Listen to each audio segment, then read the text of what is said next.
इडियन take YouTube channel रे तुम समस्त को पुणी थे स्वागत। आज वीडियो टॉपिक रे आमे plus two first year arts stream रो elective subject political science elective subject रो स्वतंत्रता पाठटी रे थिबा 3 मार्क क्वेश्चन एवं तार आंसर डिस्कशन करबा। तेणु करी वीडियो को प्रथम शेष पर्यंत पूरा देखो। चैनल रे जदि नुआ आसीछ प्लीज चैनल को सब्सक्राइब करो एवं वीडियो को लाइक करो एवं अन्य मानू मध्य शेयर करो। तेबे चलो आज वीडियो टॉपिक रे आमे पॉलिटिकल साइंस नोट रे स्वतंत्रता पाठटी 3 मार्क प्रश्न उत्तर नोट सब आलोचना करिबा। तेबे प्रथम प्रश्नटी हला स्वतंत्रतार अर्थ कोन बुझाओ। तेबे यार उत्तर हला पॉइंट नंबर 1 कोनोसी प्रकारर बंधन बा श्रृंखलारू मुक्त रही निज इच्छा अनुसार कार्य करने को स्वतंत्रता कहा जाए। पॉइंट नंबर 2 हला मैकेंजी को मतरे स्वतंत्रतार अर्थ समस्त प्रकार नियंत्रण अनुपस्थित नुहे बरं अनुचित और अविवेकी नियंत्रण स्थान रे उचित और विचारवंत नियंत्रण जारी करवा उचित। तापरे पॉइंट 3 रे हर्बर्ट स्पेंसर भाषा रे अन्य व्यक्ति विशेषर इच्छा बा कार्य प्रति बंधन सृष्टि न करी बा बंधक सृष्टि न करी न कला भली कार्य कले ताहा ही स्वतंत्रता अटे। तापरे पॉइंट 4 रे सुतरां स्वतंत्रतार नास्तिवाचक और आस्तिवाचक अर्थ रही। नास्तिवाचक अर्थ रे स्वतंत्रता कहले नियंत्रणर अनुपस्थिति को बुझाए। अन्य पक्षरे आस्तिवाचक अर्थ रे समाजर हित पई व्यक्तिर कार्यावलीर जुक्तियुक्त नियंत्रण स्वाधीनतार परिपंथी नुहे। तबे ये थिला स्वतंत्रतार अर्थ कोन जाके आमे पॉइंट वाइज नोट रो आंसर सब आलोचना करूथिले। तापर देखिबा आमे प्रश्न नंबर 2 रे नास्तिवाचक स्वतंत्रतार अर्थ कोन बुझाओ। नास्तिवाचक स्वतंत्रतार अर्थ कोन बुझाओ।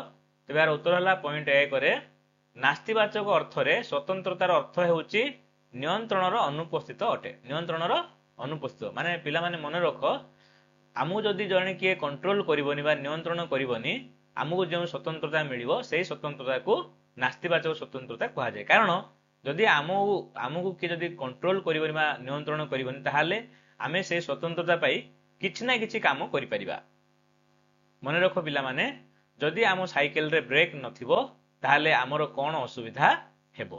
ठीक सेही परी जदि आमर स्वतंत्रता रे कोनोसी नियंत्रण बा कंट्रोल नथिबो तेबे सेही स्वतंत्रता को आमे केमिति व्यवहार करिबा ता आपण माने जानंती। तेणु करी ताकू नास्तिवाचक स्वतंत्रता बोली कहा जाय। तापरे पॉइंट 2 रे एही स्वतंत्रता अनुसार व्यक्तिर कार्यकलाप रे राष्ट्र आदौ हस्तक्षेप करिवो नाही। नास्तिवाचक स्वतंत्रता कोन कहूची ना जो देशर आईन अछि बा राष्ट्र अछि ताहा नागरिक माननकु कोनोसी कार्यकलाप कले हस्तक्षेप करिवो नाही कि बाधा सृष्टि करिवो नाही। व्यक्ति निजर इच्छा अनुसार जे कोनोसी कार्य स्वाधीन भावे संपादन करि परिवो। तापरे पॉइंट 3 रे एही प्रकार नास्तिवाचक स्वतंत्रता प्राकृतिक स्वतंत्रता नाम रे मध्य परिचित। तापरे पॉइंट 4 रे राष्ट्रर सृष्टि पूर्वरु प्राकृतिक अवस्था रे ए व्यक्ति एही स्वतंत्रता उपभोग करूथुला। जेहेतु प्रकृति रे जेतेबेले सृष्टि हैला सेतेबेले मनुष्य को कंट्रोल करिया पई किए नथिले। तेणु करी एही नास्तिवाचक स्वतंत्रता सृष्टि हेइथिला। कि जेतेबेले राष्ट्र तयारी हैला सेतेबेले एही नास्तिवाचक स्वतंत्रता ऊपर अंकुश लागिला। तापरे पॉइंट 5 रे Thomas Hobbes, John Locke, Adam Smith, Herbert Spencer, John Stuart Mill और फ्रीडमैन इत्यादि एही स्वतंत्रतार प्रवक्ता अटंती। तेबे ये थिला नास्तिवाचक स्वतंत्रतार अर्थ। प्रश्न नंबर 3 रे आस्तिवाचक स्वतंत्रतार अर्थ कोन बुझाओ। तेबे यार उत्तर हला पॉइंट 1 जे 19 शताब्दीर द्वितीय भाग परे केतेक राजनैतिक दार्शनिक जेपरि कि Rousseau, Hegel, Kant, Green, Barker और लास्की इत्यादि नास्तिवाचक स्वतंत्रता को ग्रहण न करी आस्तिवाचक अर्थ रे एहा को ग्रहण करथिले। तापरे पॉइंट 2 रे सेमानंक मतरे स्वतंत्रतार अर्थ नियंत्रणर अनुपस्थित नुहे। जदि व्यक्ति को स्वतंत्रता दिया जिवो ताहाले ताकू नियंत्रण मध्य करा जिवो बा से स्वतंत्रता को कंट्रोल मध्य करा जिवो। तापरे पॉइंट 3 रे बार्करंक मतरे एहा प्रत्येक व्यक्तिर असीम स्वतंत्रता नुहे बरं सर्वदा समस्तଙ୍କର ନିୟନ୍ତ୍ରିତ स्वतंत्रता अटे। तापरे पॉइंट 4 रे मैकेंजी मतरे स्वतंत्रतार अर्थ समस्त प्रकार नियंत्रण अनुपस्थित नुहे बरं अनुचित और अविवेकी नियंत्रण स्थान रे उचित और विचारवंत नियंत्रण जारी करिबा एहाकू अस्थिवाचक स्वतंत्रता बोली कहा जाए। अस्थिवाचक स्वतंत्रता रे कौन हुए ना स्वतंत्रता दिया जिवो किंतु ता उपरे नियंत्रण रहिबो बा कंट्रोल रहिबो जहा फल व्यक्ति असीम भाव रे से स्वतंत्रता को कार्य करि परिबो नाही। किंतु नास्तिवाचक अर्थरे स्वतंत्रता कहले कौन बुझिबो ना नास्तिवाचक अर्थरे स्वतंत्रता दिया जिवो किंतु व्यक्ति उपरे कोनोसी कंट्रोल बा नियंत्रण रहिबो नाही। व्यक्ति जेमिति चाहिला सेमिति कार्य करि परिबो ताकू नास्तिवाचक स्वतंत्रता बोली कहा जाए। तापर आसला प्रश्न नंबर 4। प्रश्न नंबर 4 होची अर्थनैतिक स्वतंत्रता विषय रे वर्णना करो। यार उत्तर हला व्यक्ति निजर दैनंदिन जीवन निर्वाह पई अर्थ उपार्जन करिवार अधिकार को अर्थनैतिक स्वतंत्रता कहा जाए। माने रोजगार करिवा जो रोजगार करिवा काम करिगिरी से रोजगार को कौन कहा जाए से रोजगार करिवार अधिकार को अर्थनैतिक स्वतंत्रता कहा जाए। पॉइंट 2 रे बेकारी और शोषण दूरीकरण अभाव अनटन रे मूलोत्पन्न होची आर्थिक स्वतंत्रतार वास्तव रूपरेख। पॉइंट 3 रे कार्य करिवार अधिकार वृत्तिगत अधिकार मजूरी पाइबार अधिकार आदि अर्थनैतिक स्वतंत्रतार अंतर्भुक्त अटे। पॉइंट 4 रे एही स्वतंत्रता बिना सामाजिक और राजनैतिक स्वतंत्रता मूल्यहीन होइथाय।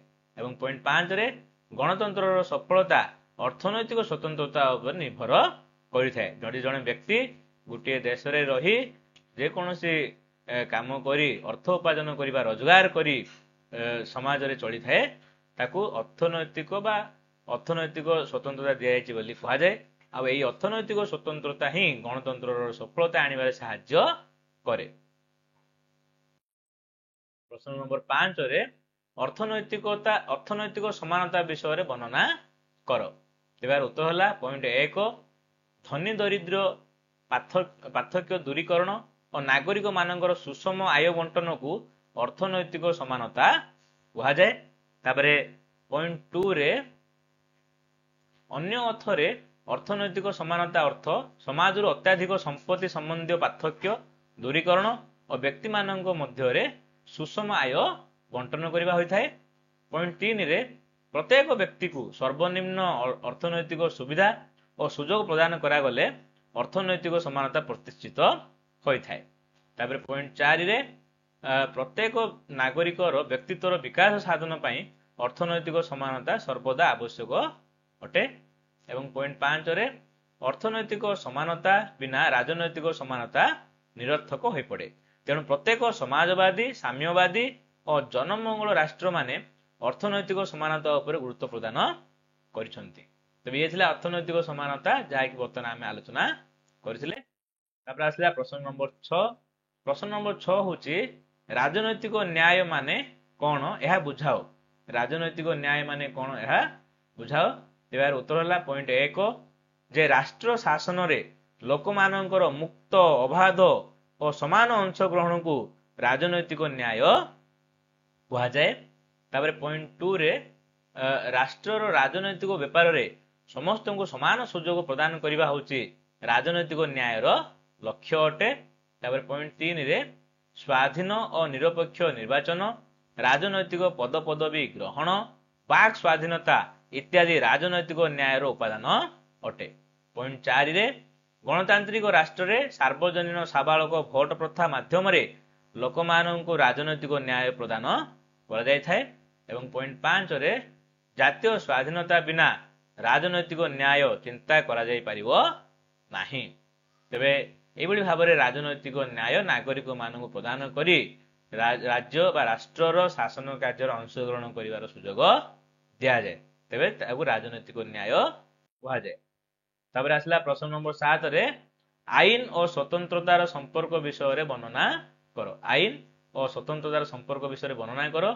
तेबार उत्तर हला पॉइंट 1 केतेक विशारद मानक मतरे आईन और स्वतंत्रता परस्पर विरोधी अटे कारण आईन ही व्यक्तिर स्वतंत्रता को नियंत्रण करिथाय। पॉइंट 2 रे ଆଇନର ନିୟନ୍ତ୍ରଣ ଯୋଗୁଁ ବ୍ୟକ୍ତି ସ୍ୱତନ୍ତ୍ରତାରୁ ବଞ୍ଚିତ ହୋଇଥାଏ। ପଏଣ୍ଟ 3 ରେ ଅନ୍ୟ କେତେକଙ୍କ ମତରେ ଆଇନ ସ୍ୱତନ୍ତ୍ରତାର ସହାୟକ ମଧ୍ୟ ହୋଇଥାଏ। ଯେମିତିକି ଆଇନର ଲକ୍ଷ୍ୟ ହେଉଛି ସ୍ୱତନ୍ତ୍ରତାର ସୁରକ୍ଷା କରିବା ଓ ପରିବର୍ତ୍ତନ କରିବା। ପଏଣ୍ଟ 4 ରେ ଗ୍ରୀନ, ବାର୍କର, ଲାସ୍କି, ରୁସୋ ଓ ହିଗେଲ ଇତ୍ୟାଦିଙ୍କ ମତରେ ପ୍ରକୃତ ସ୍ୱତନ୍ତ୍ରତା ରାଷ୍ଟ୍ରର ଆଇନ ମାନିବା ଉପରେ ନିର୍ଭର କରିଥାଏ। କାରଣ ଆଇନ ସାମୂହିକ ଜନତାର ସାଧାରଣ ମଙ୍ଗଳ ପାଇଁ ଉଦ୍ଦିଷ୍ଟ ଅଟେ। ପଏଣ୍ଟ 5 ରେ ରାଷ୍ଟ୍ରର ସାର୍ବଭୌମତ୍ୱ ଆଇନ ମାଧ୍ୟମରେ ପ୍ରକାଶିତ ହେଉଥିବାରୁ ଆଇନ ସମସ୍ତଙ୍କୁ ସ୍ୱତନ୍ତ୍ରତା ପ୍ରଦାନ କରିଥାଏ। ଏବଂ ପଏଣ୍ଟ 6 ରେ ଆଇନ ଗୁଡ଼ିକ ଜଣେ ବ୍ୟକ୍ତିର ସ୍ୱତନ୍ତ୍ରତା ଅନ୍ୟମାନଙ୍କର ଅନଧିକାର ହସ୍ତକ୍ଷେପକୁ ମଧ୍ୟ ରକ୍ଷା କରିଥାଏ। ରାଷ୍ଟ୍ରର ସାମ୍ବିଧାନିକ ଆଇନ ସ୍ୱତନ୍ତ୍ରତାର ରକ୍ଷା କବଚ ମଧ୍ୟ ଅଟେ। ତେଣୁ ଆଇନ ଓ ସ୍ୱତନ୍ତ୍ରତା ପରସ୍ପର ପରିପୂରକ ଅଟନ୍ତି ଏବଂ ଗୋଟିଏ ମୁଦ୍ରାର ଦୁଇଟି ପାର୍ଶ୍ୱ ଅଟନ୍ତି। ତାପରେ ଆସିଲା ପ୍ରଶ୍ନ ନମ୍ବର 8 ରେ ସ୍ୱତନ୍ତ୍ରତାର ରକ୍ଷା କବଚ ବିଷୟରେ ଉଲ୍ଲେଖ କର। ସ୍ୱତନ୍ତ୍ରତାର ରକ୍ଷା କବଚ ବିଷୟରେ ଉଲ୍ଲେଖ କର। ଏହାର ଉତ୍ତର ହେଲା ଯେ ନିମ୍ନଲିଖିତ ବ୍ୟବସ୍ଥା ଗୁଡ଼ିକ ସ୍ୱତନ୍ତ୍ରତାର ରକ୍ଷା କବଚ ରୂପେ କାର୍ଯ୍ୟ କରିଥାଏ। ପରେ ଲିଖିତ ସମ୍ବିଧାନର ବ୍ୟବସ୍ଥା କରିବା, ଖରେ ସ୍ୱାଧୀନ ନିରପେକ୍ଷ ନ୍ୟାୟାଳୟ ପ୍ରତିଷ୍ଠା କରିବା, ଗରେ କ୍ଷମତାର ବିକେନ୍ଦ୍ରୀକରଣ କରିବା, ଘରେ ଆଇନର ଶାସନର ପ୍ରଚଳନ କରିବା, ରେ କ୍ଷମତାର ପୃଥକୀକରଣ ନୀତି କରିବା ଏବଂ ଚରେ ସୁସ୍ଥ ଜନମତ ଏବଂ ଏକ ମୁକ୍ତ ଗଣମାଧ୍ୟମ ପ୍ରତିଷ୍ଠା କରିବା। ତେବେ ଏଇ ସବୁ ଜିନିଷ ଯଦି ଗୋଟିଏ ରାଷ୍ଟ୍ର ବା ଦେଶରେ ପ୍ରତିଷ୍ଠିତ କରାଯାଏ ତେବେ ସ୍ୱତନ୍ତ୍ରତାର ରକ୍ଷା ହେଇପାରିବ ଏବଂ ଏଗୁଡ଼ିକ ସ୍ୱତନ୍ତ୍ରତା ରକ୍ଷା କବଚ ରୂପେ କାର୍ଯ୍ୟ କରିବ। ପ୍ରଶ୍ନ ନମ୍ବର 9 ରେ ଅର୍ଥନୈତିକ ନ୍ୟାୟ ବିଷୟରେ ବର୍ଣ୍ଣନା କର। ଅର୍ଥନୈତିକ ନ୍ୟାୟ ବିଷୟରେ ବର୍ଣ୍ଣନା କର। ତେବେ ଉତ୍ତର ହେଲା ପଏଣ୍ଟ 1 ପ୍ରତ୍ୟେକ ସମାଜରେ ରାଷ୍ଟ୍ରୀୟ ସମ୍ପଦର ସୁଷମ ବଣ୍ଟନକୁ ଅର୍ଥନୈତିକ ନ୍ୟାୟ କୁହାଯାଏ। ପଏଣ୍ଟ 2 ହେଲା ଧନୀ ଦରିଦ୍ର ମଧ୍ୟରେ ତାରତମ୍ୟ ଦୂରୀ କରିବା, ପ୍ରତ୍ୟେକଙ୍କୁ କାର୍ଯ୍ୟ ଯୋଗାଇ ଦେବା, ସମାନ କାର୍ଯ୍ୟ ପାଇଁ ସଠିକ ମଜୁରୀ ଦେବା ଅର୍ଥନୈତିକ ନ୍ୟାୟର ଲକ୍ଷ୍ୟ ଅଟେ। ପଏଣ୍ଟ 3 ରେ ଏହି ନ୍ୟାୟ ପ୍ରଦାନ ଯୋଗୁଁ ଏକ ଶୋଷଣ ବିହୀନ, ଶ୍ରେଣୀ ବିହୀନ ଓ ସଂଘର୍ଷ ବିହୀନ ସମାଜ ପ୍ରତିଷ୍ଠିତ ହୋଇଥାଏ। ପଏଣ୍ଟ 4 ରେ ପ୍ରତ୍ୟେକ ସମାଜବାଦୀ ରାଷ୍ଟ୍ର ଓ ଜନମଙ୍ଗଳ ରାଷ୍ଟ୍ର ଅର୍ଥନୈତିକ ନ୍ୟାୟ ଉପରେ ଗୁରୁତ୍ୱ ପ୍ରଦାନ କରିଥାନ୍ତି। ତେବେ ଏଇଭଳି ଭାବରେ ଅର୍ଥନୈତିକ ନ୍ୟାୟ ଗୋଟିଏ ରାଷ୍ଟ୍ରର ନାଗରିକ ମାନଙ୍କୁ ପ୍ରଦାନ କରାଯାଇଥାଏ। ତାପରେ ଆସିଲା ପ୍ରଶ୍ନ ନମ୍ବର 10। ପ୍ରଶ୍ନ ନମ୍ବର 10 ହେଉଛି ଆନ୍ତର୍ଜାତିକ ସମାନତା ବିଷୟରେ ବର୍ଣ୍ଣନା କର। ଆନ୍ତର୍ଜାତିକ ସମାନତା ବିଷୟରେ ବର୍ଣ୍ଣନା କର। ତେବେ ଏହାର ଉତ୍ତର ହେଲା ପଏଣ୍ଟ 1 ଆନ୍ତର୍ଜାତିକ ଆଇନ ଓ ସୌଜନ୍ୟ ଦୃଷ୍ଟିରୁ ସମସ୍ତେ ସ୍ୱାଧୀନ ଓ ସାର୍ବଭୌମ ରାଷ୍ଟ୍ର ସମାନ ଅଟନ୍ତି। ପଏଣ୍ଟ 2 ରେ ମିଳିତ ଜାତିସଂଘର ସଦସ୍ୟ ରାଷ୍ଟ୍ରମାନେ ଧନୀ ଦରିଦ୍ର, ବଡ଼ ସାନ, ସବଳ ଦୁର୍ବଳ ନିର୍ବିଶେଷରେ ସମସ୍ତେ ସାର୍ବଭୌମ ସମାନତା ନିୟମରେ ବନ୍ଧା ହୋଇଥାନ୍ତି। ପଏଣ୍ଟ 3 ରେ ଆନ୍ତର୍ଜାତୀୟ ଆଇନ ଅନୁସାରେ ସବୁ ରାଷ୍ଟ୍ର ସମାନ ମର୍ଯ୍ୟାଦା, ଅଧିକାର, ସୁବିଧା ଓ ବ୍ୟବହାର ଲାଭ କରନ୍ତି। ଏହା ଆନ୍ତର୍ଜାତିକ ଆଇନର ଏକ ମୂଲ୍ୟବୋଧ ଅଟେ। ତେବେ ଏଇଭଳି ଭାବରେ ଆନ୍ତର୍ଜାତୀୟ ଆଇନ ପ୍ରତିଷ୍ଠା କରାଯାଇ ବା ଆମର ମିଳିତ ଜାତିସଂଘ ପ୍ରତିଷ୍ଠା କରାଯାଇ ସବୁ ରାଷ୍ଟ୍ରକୁ ସମାନ ସୁବିଧା ସୁଯୋଗ ପ୍ରଦାନ କରାଯାଏ, ସମାନତା ଦେଖାଯାଉଥିବାରୁ ଏହାକୁ ଆନ୍ତର୍ଜାତୀୟ ସମାନତା ବୋଲି କୁହାଯାଏ। ତାପରେ ଆସିଲା ପ୍ରଶ୍ନ ନମ୍ବର 11। ପ୍ରଶ୍ନ ନମ୍ବର 11 ହେଉଛି ଅଧିକାରର ଅର୍ଥ କଣ ବୁଝାଅ। ଅଧିକାରର ଅର୍ଥ କଣ ବୁଝାଅ। ତେବେ ଏହାର ଉତ୍ତର ହେଲା ପଏଣ୍ଟ 1 ବ୍ୟକ୍ତିର ବ୍ୟକ୍ତିତ୍ୱର ପରିପ୍ରକାଶ ପାଇଁ ରାଷ୍ଟ୍ର ପ୍ରଦାନ କରିଥିବା ସାମାଜିକ ସତ୍ତାବଳୀକୁ ଅଧିକାର ବୋଲି କୁହାଯାଏ। ତାପରେ ପଏଣ୍ଟ 2 ରେ ଲାସ୍କିଙ୍କ ମତରେ ସାମାଜିକ ଜୀବନର ଯେଉଁ ସର୍ତ୍ତମାନ ବିନା ମନୁଷ୍ୟ ତାର ବ୍ୟକ୍ତିତ୍ୱର ସମ୍ପୂର୍ଣ୍ଣତା ପରିପ୍ରକାଶ କରେ ନାହିଁ ସେହି ସର୍ତ୍ତ ସମୂହକୁ ଅଧିକାର ବୋଲି କୁହାଯାଏ।